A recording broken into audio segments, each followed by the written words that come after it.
এটা হচ্ছে সাঁচি স্তূপ। এটা আমরা প্রত্যেকেই দেখেছি। আমাদের ভারতবর্ষের যে 200 টাকা আছে, সেই 200 টাকার পেছনে এই ছবিটা আছে।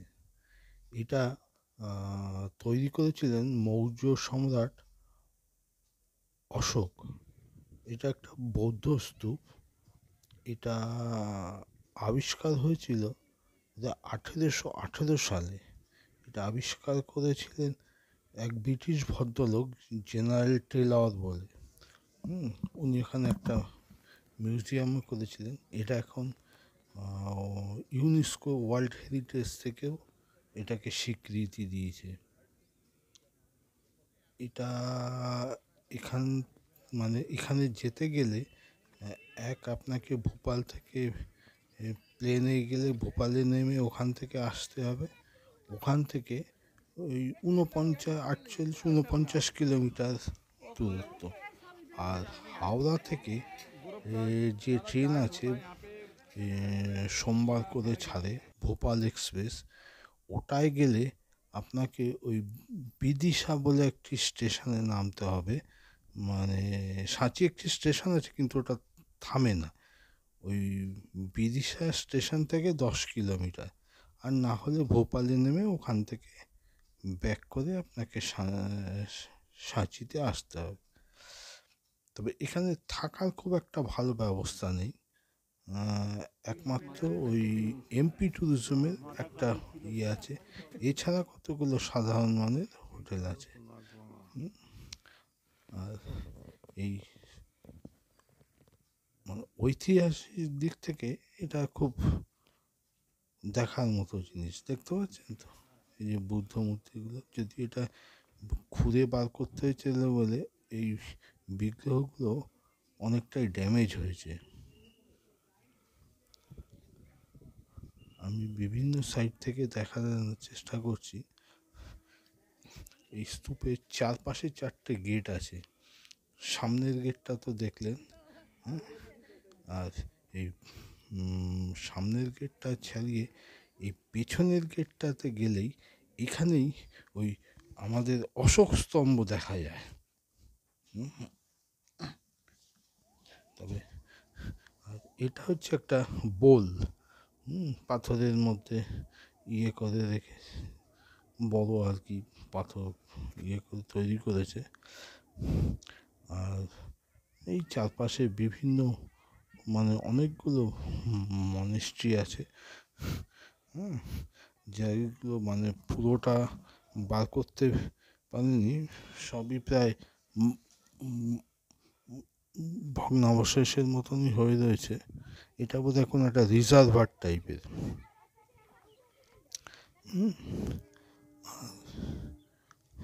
এটা একটা পুরনো মন্দির, তারই ভগ্নাবশেষ রয়েছে, দেখেছেন?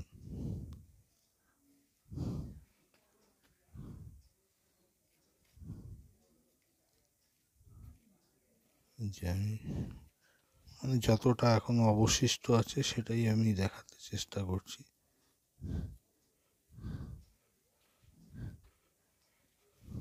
আর এই হচ্ছে মানে ওই পেছন দিককার গেটটা। এই গেটের মধ্যেই অশোক স্তম্ভর রয়েছে। এছাড়াও মানে মেন অশোক স্তম্ভটা অবশ্য লোহার, যেটা এলাহাবাদে রয়েছে। আর এখানেও ওই অশোক স্তম্ভ দেখতে পাচ্ছেন গেটের এই যে রয়েছে। আর আরও কিছু স্তম্ভ পাওয়া গেছে। এগুলো ওখানে একটি মিউজিয়াম আছে, ওই মিউজিয়ামের মধ্যেই এগুলো রেখে দেওয়া আছে। এই যে মডেলগুলো যতটা অক্ষত পাওয়া গেছে আর কি।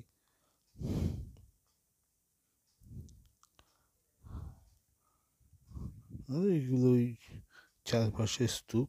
তবে ওখানকার লোক বলছিল এখানে নাকি সম্রাট অশোক এবং বিভিন্ন বৌদ্ধ সন্ন্যাসীর ভস্মই নাকি এখানে আছে। সেগুলো আমি ঠিক শোনা কথা বলতো। এখানে প্রায়, প্রায় না, 47টা বোধহয় মনেস্ট্রির ওই ভগ্নাবশেষ রয়েছে, কিছু স্তূপ রয়েছে, যেগুলো একসময় এখানে অবস্থিত ছিল। দেখতে পাচ্ছেন, এটাও চারপাশে ছড়িয়ে বেশ অনেকখানি এলাকা নিয়ে।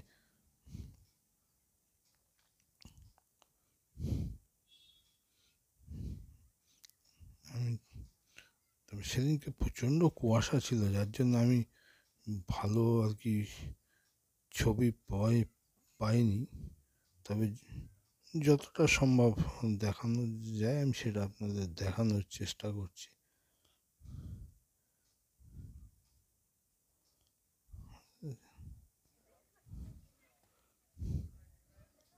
এটাও একটা ওই বুদ্ধিস্ট মাউন্টেন।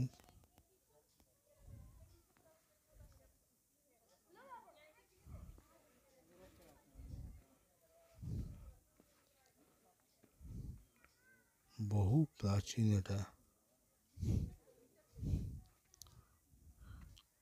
এটা বোধহয় খ্রিস্টপূর্ব ওই 300 অব্দে এটা বোধহয় তৈরি করেছিলেন সম্রাট অশোক।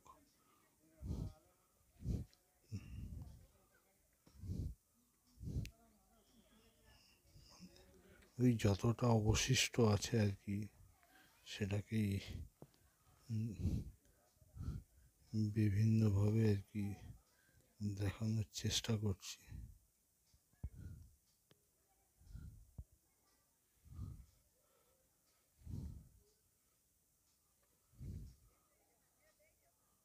তবে আস্তে আস্তে এটা দেখতে পাই সত্যি, তখন এখানেও ওই পুরনো মন্দির ছিল,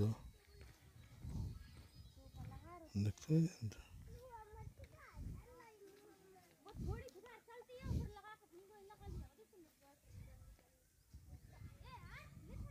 এখানে আসার সময় হচ্ছে ওই অক্টোবর থেকে মার্চ পর্যন্তই সবচেয়ে ভালো ওয়েদার পাওয়া যায়। তবে ডিসেম্বরে কুয়াশা, ঠান্ডাও বেশ এবং কুয়াশাও ভীষণ পড়ে। এটা হচ্ছে ওই বাঁদিকে সেকেন্ড গেটটা। চারপাশে 4টি গেট রয়েছে। এখানে সব এগুলো আরও কিছু ওই ঘিরে এগুলো সমস্ত সাইডে রয়েছে। আমি পুরো এটাই আস্তে আস্তে আপনাদের দেখানোর চেষ্টা করছি। আর এটা পরে হয়েছে, এটা একটা বৌদ্ধ মঠ আর কি। এখানে একটা বড় বৌদ্ধ মূর্তি রয়েছে। এখন বোধহয় এটাই আর এরপরে আমি আপনাদের যেটা দেখাবো সেটা হচ্ছে ভীমবেটিকা। এই ভীমবেটকা এটা টেম্পল, আগে একটা মন্দির রয়েছে একটা গুহার ভেতরে।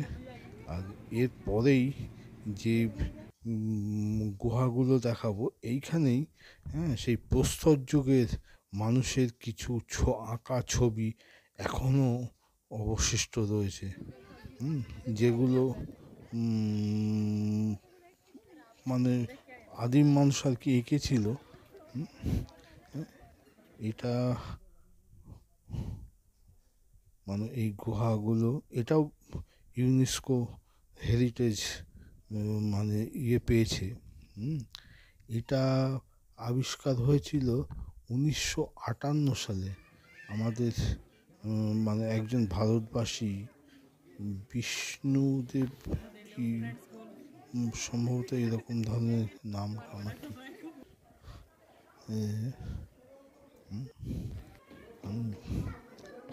এখানে 3টে রয়েছে। তবে 3 নম্বরটা দিয়েই বেশি, মানে অনেকগুলো প্রায় 700 মতন গুহা বোধহয় মধ্যে আছে। তার মধ্যে বেশ কিছু ছবি এখনও যতটা আর কি রয়েছে, সেটাই আর কি আপনি দেখানোর চেষ্টা করছি।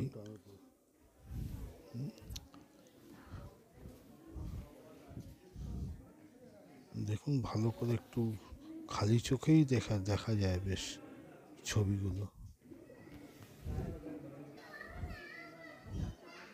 তার মধ্যে এখনো কিছু কিছু রং ওই যে দেখতে পাচ্ছেন, ওই যে লাল লাল উপর রঙের পরিষ্কার ছবিগুলো বোঝা যায়।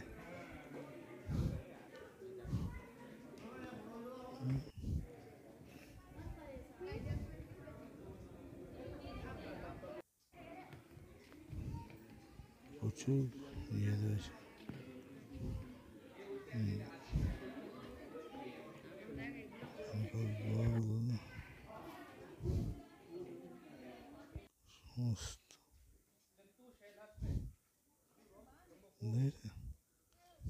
এই যে ওয়ালের মধ্যে আবছা একটু ভালো করে লক্ষ্য করলেই পরিষ্কার বোঝা যায় যে ছবিগুলো।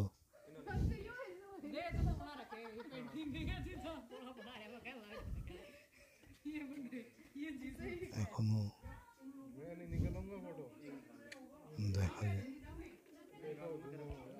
এগুলো সত্যি দেখার মতো।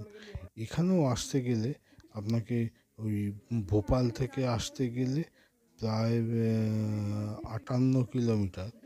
আর যদি আপনি সাঁচি থেকে আসেন, সাঁচি থেকে হ্যাঁ 100 কিলোমিটার মতন ডিস্টেন্স। তবে এটা ওই ন্যাশনাল হাইওয়ে NH-44 পাশেই অবস্থিত। কাজে ওখান থেকে আপনাকে একটু ভেতরে মানে ঢুকতে হয়। তবে ওখান থেকে সাঁচিতে আসার আপনি বাস পেলেও এখানে আসার বাস আপনি পাবেন না। ওই হাইওয়ের ওপর নেমে তারপরে ওখান থেকে আপনাকে ওই অটো বা ওই ওখানকার লোকাল হেল্প নিতে হবে। এখানে বেশ কালারটাও এখানে নষ্ট হয়নি। ওই যে লাল রঙের দেখেছেন, লাল লাল ছবিগুলো রয়েছে। আমি ওই যে দেখতে পেয়েছেন, যতটা পেরেছি আপনাদের দেখানোর চেষ্টা করছি জুম করে করে। এটাও ভারী সুন্দর লাগবে। আমি এটা এখানেই শেষ করলাম।